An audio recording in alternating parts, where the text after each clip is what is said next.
Hi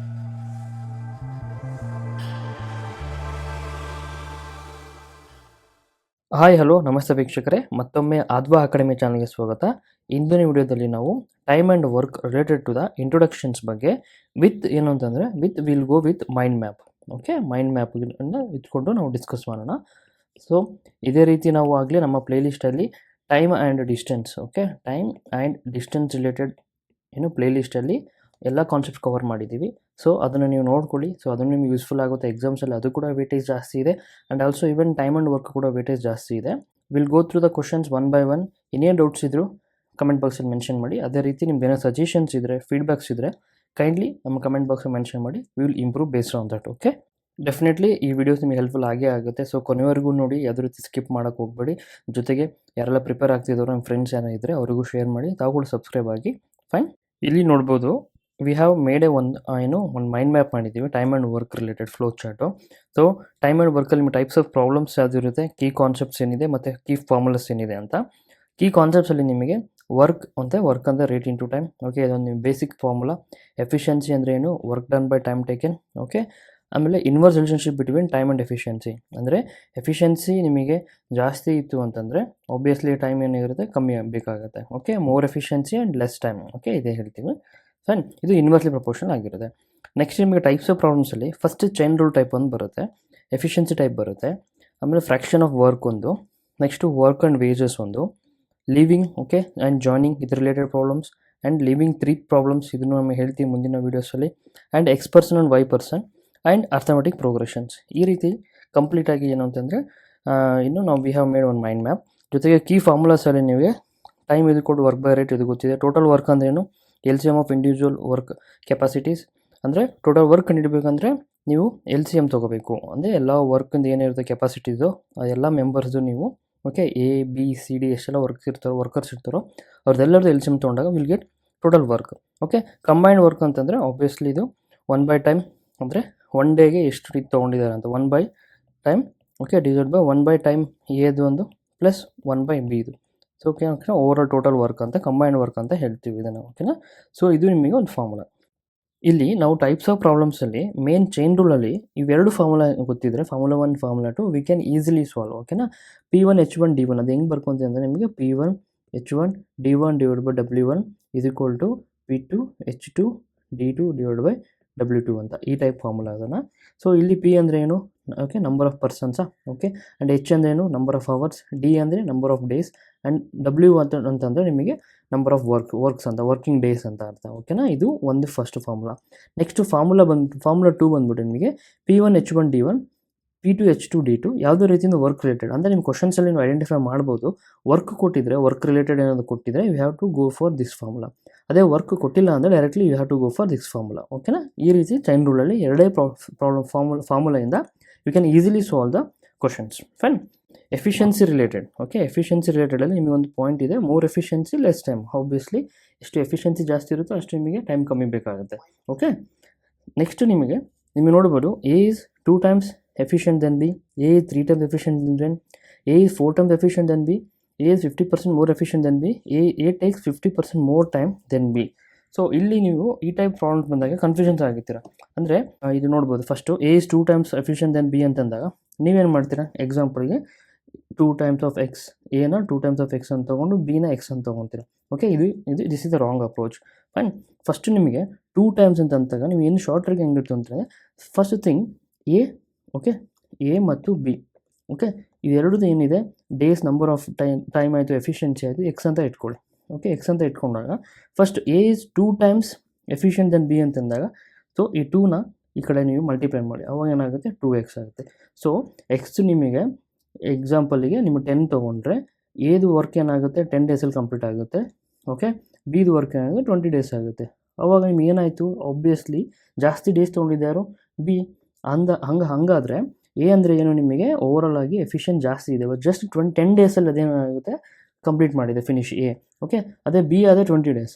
ಆ ಥರ ಏನಾಗುತ್ತೆ efficient, twice efficient then B ಅಂತ. ಓಕೆ, ಅದೇ ರೀತಿ ನೆಕ್ಸ್ಟ್ ನಿಮಗೆ ಥ್ರೈಸ್ ಎಫಿಷಿಯಂಟ್ B ಅಂದರೆ ಏನು, ಥ್ರೈಸ್ ಅಂದರೆ ಎಕ್ಸು ಎದು ಮತ್ತು ಬಿದು ಎಫಿಷಿಯನ್ಸಿ X ಅಂತ ಇಟ್ಕೊಂಡ್ರೆ ಥ್ರೈಸ್ ಹಾಗೆ ಹೇಳಿದೆ, ಥ್ರೈಸ್ ಮಲ್ಟಿಪ್ಲೈ ಮಾಡಿ, ಸೊ 3X. ಓಕೆ, ಈ ಥರ. ಆ್ಯಂಡ್ ಅಗೇನ್ 4 times ಅಂದರೆ X and X 4x. Okay, ಈ ಥರ ನೀವು ಇನ್ನೊಂದು ಪಾಯಿಂಟ್ ನೆನ್ಪಿಟ್ಕೊಳ್ಳಿ. ಈವನ್ ಎಫಿಷಿಯನ್ಸಿಯಲ್ಲಿ ಕೂಡ 50% ಮೋರ್ ಅಂತಿದೆ. 50% ಮೋರ್ ಅಂದರೆ ನೀವು ಎಕ್ಸ್ ಅಂತ ಇಟ್ಕೊಂಡಿರ್ತೀರಿ, ಇದನ್ನು ಎಕ್ಸ್ ಅಂತ ಇಟ್ಕೊಂಡಿರ್ತೀರಿ, ಅಥವಾ ನೀವು 100 ಅಂತ ಇಟ್ಕೊಳ್ಳಿ. ಎಫಿಷಿಯೆಂಟಲ್ಲಿ 100% ಬರೋದ್ರಿಂದ 100 ಅಂತ ಇಟ್ಕೊಳ್ಳಿ. Fine, A 100 B 100 same efficient, 100% efficient ಇದೆ. ಸೊ ಇಲ್ಲಿ ನೀವೇ 50% ಮೋರ್ ಎಫಿಷಿಯೆಂಟ್ ಅಂದರೆ obviously you have to add this 50%. ಅವಾಗ ಏನಾಗುತ್ತೆ, ಇದು 100 ಎಫಿಷಿಯೆನ್ಸಿ ಆಗುತ್ತೆ 100%. ಇದೇನಾಗುತ್ತೆ, ಬಿ ಇದು 150% ಎಫಿಷಿಯೆನ್ಸಿ ಆಗುತ್ತೆ. ಈ ಟೈಪ್ ನೀವು ನೆನ್ಪಿಟ್ಕೊಳ್ಳಿ. ಫೈನ್, ಅದೇ ರೀತಿ ನಿಮಗೆ next A takes more 50% more time then B ಅಂತಂದೆ. ಸೊ ಇವೊಂದು ನೆನ್ಪಿಟ್ಕೊಳ್ಳಿ, ಟೈಮ್ ಕೇಳಿದಾಗ ಮಾತ್ರ ಏನಾಗುತ್ತೆ, ಇದು ಉಲ್ಟಾ ಆಗುತ್ತೆ. ಅಂದರೆ ಎ ಮತ್ತು ಬಿ, ಎಕ್ಸ್ ಏನಾಗಿದೆ ಎಕ್ಸ್ ಟೈಮ್ ತೊಗೊಳುತ್ತೆ, ಬಿ ಕೂಡ ಎಕ್ಸ್ ಟೈಮ್ ತೊಗೊಳುತ್ತೆ. ಅವಾಗ ಏನು ಮಾಡಿ ಅಂತಂದರೆ 50% ಮೋರ್ ಅಂದರೆ obviously 50% of X. Okay, 50% of X ಅಂತ ತೊಗೊಳ್ಳಿ. ಇಲ್ಲಿ ಏನಾಗುತ್ತೆ, ವೇರಿ ಆಗುತ್ತೆ. ಪ್ರೀವಿಯಸ್ ಕೇಸಲ್ಲಿ ನಾವೇನು ಮಾಡ್ತಿದ್ವಿ, ಎಫಿಷಿಯನ್ಸಿ ಅಂತ ಕೇಳಿದಾಗ ಎಕ್ಸ್ ಈಕ್ವಲ್ ಟು 2x ಅಂತ, A is to B ಅಂತ ಹಿಂಗೆ ತೊಗೊತಿದ್ವಿ. Okay, A is to B ಅಂತಂದರೆ ಎಕ್ಸ್ is to 2.2x ಅಂತ ತೊಗೊತಿದ್ವಿ. ಬಟ್ ಇಲ್ಲಿ ಏನು ಮಾಡಬೇಕಂದ್ರೆ ಓನ್ಲಿ ಇನ್ ಕೇಸ್ ಆಫ್ ಟೈಮಲ್ಲಿ ಮಾತ್ರ ಎಕ್ಸ್ ಪ್ಲಸ್ 50% ಆಫ್ ಎಕ್ಸ್ ಬಿಗೆ ಅಷ್ಟೇ ಹೇಳಿ. ಓಕೆ, ಇದು ನಿಮಗೆ ಕೀ ಪಾಯಿಂಟ್. ಓಕೆನಾ. ನೆಕ್ಸ್ಟು ನಿಮಗೆ ವರ್ಕ್ ಆ್ಯಂಡ್ ವೇಜಸ್ಸಲ್ಲಿ ಓಕೆ ನಿಮಗೆ ಯಾವ ಥರ ಸಾಲ್ವ್ ಮಾಡಬೇಕು ಅಂದರೆ there be 3 steps only. 3 steps follow ಮಾಡಿದರೆ ನೀವು ವಿಲ್ ಬಿ ಒಬ್ವಿಯಸ್ಲಿ ಏನಾಗುತ್ತೆ, ನಿಮಗೆ ಆ ಕ್ವಶನ್ ಸಾಲ್ವ್ ಮಾಡೋ ರೀತಿ ಗೊತ್ತಾಗ್ಬಿಡುತ್ತೆ. ಬಟ್ ನಾನು ಇಲ್ಲಿ ಏನು ಹೇಳ್ತೀನಿ ಅಂದರೆ ಓಕೆ, ಎಷ್ಟೇ ಥಿಯರಿ ಕಲ್ತರೂ ಕೂಡ ನಾವು ಬಹಳಷ್ಟು ಪ್ರಾಬ್ಲಮ್ಸು ಸಾಲ್ವ್ ಮಾಡಬೇಕಾಗುತ್ತೆ, ಪ್ರಾಕ್ಟೀಸ್ ಮಾಡಬೇಕಾಗುತ್ತೆ. ಬಿಕಾಸ್ ಕೆಲವೊಂದು ಟೈಮಲ್ಲಿ ಪ್ರಾಕ್ಟೀಸ್ ಇದೆ only key to get the grip of the especially CSAT. Okay, mental ability. Fine, ಇಲ್ಲಿ ವರ್ಕ್ ಆ್ಯಂಡ್ ವೇಜಸ್ಸಲ್ಲಿ ಒಬ್ವಿಯಸ್ಲಿ ಸ್ಟೆಪ್ 1 ಒನ್ ಡೇ ವರ್ಕ್ನ ಕಂಡುಹಿಡಿತೀವಿ. ಒನ್ ಡೇ ವರ್ಕ್ ಅಂದರೆ ಏದು ಒನ್ ಡೇ ವರ್ಕ್ ಎಷ್ಟು ಅಂದರೆ 1/10 ಅಂತ ಅಂದ್ಕೊಳ್ಳಿ, ಈ ರೀತಿ. Next find the ratio. Find the ratio ಅಂತಂದರೆ ಏದು ಮತ್ತು ಬಿದು ರೇಷಿಯೋನ ಕಂಡುಹಿಡ್ಬೇಕು ನಾವು. Okay, and find the share ಅಂದರೆ ಒಬ್ವಿಯಸ್ಲಿ ವರ್ಕ್ ಆ್ಯಂಡ್ ವೇಜಸ್ಸಲ್ಲಿ ಅಂದರೆ ವೇಜಸ್ ಅಂದರೆ ಏನು, ಲೈಕ್ ಮನಿ ಡಿಸ್ಟ್ರಿಬ್ಯೂಷನ್ ಅಂತ ಹೇಳ್ತೀವಿ. ಆ ಮನಿ ಯಾವ ಥರ ಶೇರ್ ಆಗುತ್ತೆ ಅಂತ ಫೈಂಡ್ ಶೇರ್ ಮಾಡಲಿಕ್ಕೆ this is the last step, is the answer only. Okay, ಈ ಟೈಪ್ ನಿಮಗೆ step 1, step 2, step 3 you can finish up work and wages problem ಮುಗಿಸ್ಬೋದು. ನೆಕ್ಸ್ಟ್ ಲಿವಿಂಗ್ ಅಂತಂದರೆ ನಿಮಗೆ ಅಥವಾ ಜಾಯ್ನಿಂಗಲ್ಲಿ ನಾರ್ಮಲ್ ಮೆಥಡ್ ಮತ್ತು ಶಾರ್ಟ್ಕಟ್ ಮೆಥಡ್ ಬರುತ್ತೆ. ನಾನು ಎರಡೂ ಹೇಳ್ತೀನಿ. ನಾರ್ಮಲ್ ಮೆಥಡ್ ಅಂತಂದರೆ ನಿಮಗೆ ಯೂಸಲಿ ಇವಾಗ ಯಾವುದೇ ಒಂದು ಪರ್ಸನ್ ಆಫ್ಟರ್ ಏನಾಗುತ್ತೆ ಒಂದು 2 days ಆದಮೇಲೆ ಬಿಟ್ಟು ಹೋಗ್ತೇನೆ ಅಂತ. ಸೊ ಇದನ್ನು ನಾವು ನಾರ್ಮಲ್ ಮೆಥಡಲ್ಲಿ ಅಪ್ರೋಚ್ ಮಾಡ್ತೀವಿ. ಜೊತೆಗೆ ಶಾರ್ಟ್ಕಟ್ ಮೆಥಡು ಕೂಡ ಇದೆ, ಅದನ್ನು ಅಪ್ರೋಚ್ ಮಾಡಿ ಹೇಳ್ಕೊಡ್ತೀನಿ. ಓಕೆ, ಅದೇ ರೀತಿ ಲಿವಿಂಗ್ 3 ಪ್ರಾಬ್ಲಮ್ಸ್. ಓಕೆ, ಅಂದರೆ ಲಿವಿಂಗ್ 3 ಪೀಪಲ್ಸ್. ಓಕೆ, ಒಬ್ಬರಲ್ಲ ಎರಡಲ್ಲ, ಒಂದೇ ವರ್ಕ್ನ ಒಂದೇ ಸಲಿಗೆ 2-3 ಬಿಟ್ಟು ಹೋಗೋದು, ಆ ಥರದ್ದು ಏನಾಗುತ್ತೆ ವರ್ಕಿಗೆ ನಾವು ಲಿವಿಂಗ್ ಪ್ರಾಬ್ಲಮ್ಸ್ ಅಂತ ಹೇಳ್ತೀವಿ. ಅದು 3 ಪರ್ಸನ್ಸ್. ಓಕೆ, ಆ್ಯಂಡ್ ನೆಕ್ಸ್ಟ್ ನಿಮಗೆ X person and Y person.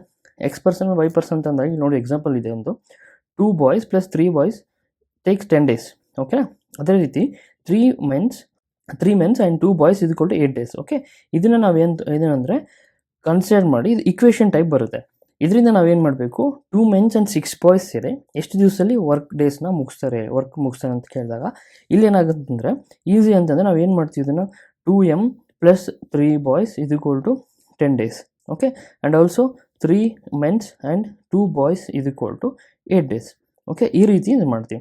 ಈ ರೀತಿ ಮಾಡಿದಾಗ ನಾವು ಏನು ಮಾಡಬೇಕು ಫಸ್ಟ್ ಅಂತಂದರೆ we have to rule it out. ಯಾವುದಾದ್ರು ಒಂದು ಟರ್ಮ್ನ ನೀವು ಯಾವ ಥರ ಅಂದರೆ ನೀವು ಬೇಸಿಕ್ ಹೈಸ್ಕೂಲಲ್ಲಿ ಕಲ್ತಿರ್ತೀರ, ಜಸ್ಟ್ ಯು ಹ್ಯಾವ್ ಟು ಇಕ್ವೇಷನ್ನ ಯು ಹ್ಯಾವ್ ಟು ಬ್ಯಾಲೆನ್ಸ್ ಮಾಡಬೇಕು. ಅಂದರೆ ಇದನ್ನು ನೀವು ಬಾಯ್ಸ್ನ ರಿಮೂವ್ ಮಾಡಬೇಕಂದ್ರೆ ಇಂಟು 2 ಮಾಡ್ತೀರಾ, ಇದನ್ನು ಇಂಟು 3 ಮಾಡ್ತೀರಾ. ಓಕೆ, ಈ ಥರ ಮಾಡಿ we have to solve the problem. ಅವಾಗ ನಿಮಗೆ ಏನು ಬರುತ್ತೆ, ಒಂದು ನೋನ್ ಬಾಯ್ಸ್ ಅಥವಾ ಮೆನ್ಸ್ದು ಒಂದು ವ್ಯಾಲ್ಯೂ ಬರುತ್ತೆ. ಅದರಿಂದ ನಾವೇನು ಮಾಡ್ತೀವಿ, ವಿಲ್ ಫೈಂಡ್ ದೀಸ್ ವ್ಯಾಲ್ಯೂ. ಈ ಟೈಪ್ ಫಂಕ್ಷನ್ಸು ನಾವು ಜಸ್ಟ್ ಈ ಮೆಥಡ್ನ ಕಲ್ತ್ರೆ ದಟ್ಸ್ ಇನಫ್. ಓಕೆನಾ. ನೆಕ್ಸ್ಟು ಅರ್ಥಮೆಟಿಕ್ ಪ್ರೋಗ್ರೆಷನ್ಸ್ ಅಂದರೆ ನಿಮಗೆ ಕಲ್ತಿರ್ತೀರ arithmetic progression and geometric progressions. Okay, ಈ ಥರ.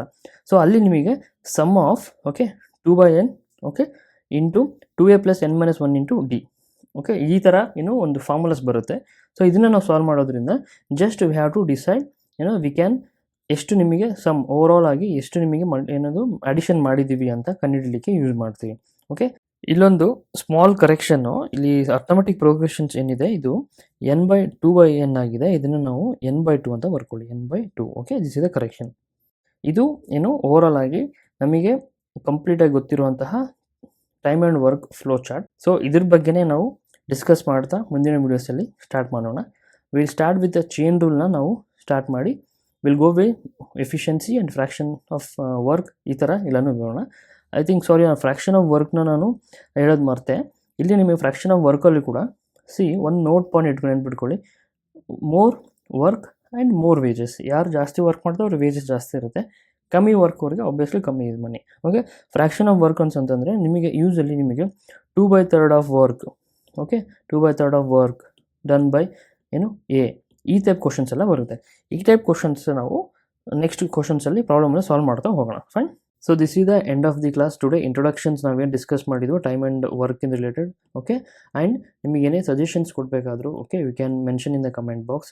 ಸೊ ಈ ರೀತಿ ನೀವು ಫ್ಲೋ ಚಾರ್ಟ್ಸು ಅಥವಾ ಈವನ್ ಮೈಂಡ್ ಮ್ಯಾಪ್ಸಲ್ಲಿ ನೀವೇನಾದರೂ ಮಾಡಿಕೊಂಡಾಗ ಎಕ್ಸಾಮ್ ಟೈಮಲ್ಲಿ ನಿಮಗೇನಾಗುತ್ತೆ, you can revise very quickly, so that ನಿಮಗೆ ಕನ್ಫ್ಯೂಷನ್ಸ್ ಇರೋದಿಲ್ಲ. CSATಸಲ್ಲಿ ಎಂಡ್ ಆಫ್ ದಿ ಡೇಯಲ್ಲಿ ನಿಮಗೆ ಎಕ್ಸಾಮ್ ಟೈಮಲ್ಲಿ ಒಬ್ವಿಯಸ್ಲಿ ಫಾರ್ಮುಲಾಸ್ ಅದೆಲ್ಲ ಇರೋದ್ರಿಂದ ಸ್ವಲ್ಪ ಕನ್ಫ್ಯೂಷನ್ಸ್ ಆಗೇ ಆಗುತ್ತೆ. ಈ ರೀತಿ ಫ್ಲೋ ಚಾರ್ಟ್ ಮಾಡಿಕೊಂಡು ಎಲ್ಲ ಟಾಪಿಕ್ಸಲ್ಲಿ ಮಾಡಿಟ್ಕೊಂಡಾಗ ಜಸ್ಟ್ ನಿಮಗೆ ರಿವಿಷನ್ನಿಗೆ ಭಾಳ ಹೆಲ್ಪ್ಫುಲ್ ಆಗುತ್ತೆ. ಓಕೆ, ನಿಮ್ದು ಏನೇ ಸಜೆಷನ್ಸ್ ಏನಿದ್ರು ಫೀಡ್ಬ್ಯಾಕ್ ಮೆನ್ಷನ್ ಮಾಡಿ. ಹಾಗೆ ಯಾರೆಲ್ಲ ಪ್ರಿಪೇರ್ ಆಗ್ತಿದ್ದಾರೋ ತಮ್ಮ ಫ್ರೆಂಡ್ಸಿಗೂ ಕೂಡ ಶೇರ್ ಮಾಡಿ, ಅವರಿಗೂ ಯೂಸ್ಫುಲ್ ಆಗುತ್ತೆ. ಏನೇ ಡೌಟ್ಸ್ ಇದ್ದರೂ ಕಮೆಂಟ್ ಬಾಕ್ಸಲ್ಲಿ ಮೆನ್ಷನ್ ಮಾಡಿ. Thank you for watching. ಧನ್ಯವಾದಗಳು.